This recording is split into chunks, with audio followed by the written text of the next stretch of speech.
This was last year, and I still can't wrap my head around it. My workplace back then was off a UK high street and was effectively an office contained within a 3-story townhouse. The building is probably 100 years old, and as such there is only one staircase to go between the ground, first and second floor. I worked on the first floor and this colleague, Dawn, worked on the top floor.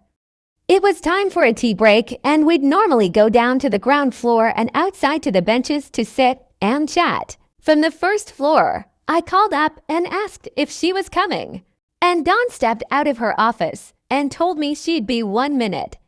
I could clearly see her, and I remember she had her empty cup in her hand. I said okay and made my way down the stairs and into the kitchen to put the kettle on.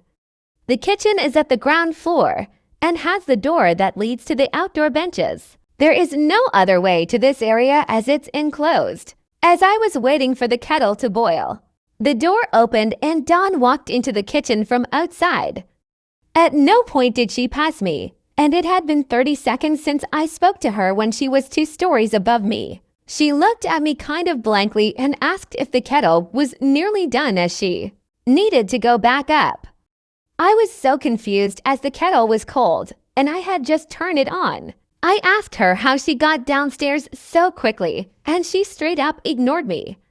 I asked again and she laughed and said, "What? I was behind you." As I went to explain why I was confused, another colleague came in and started a conversation I couldn't get out of. I never brought it up to her again, but that day the laws of physics and logic just melted away. Guys, what do you think actually happened?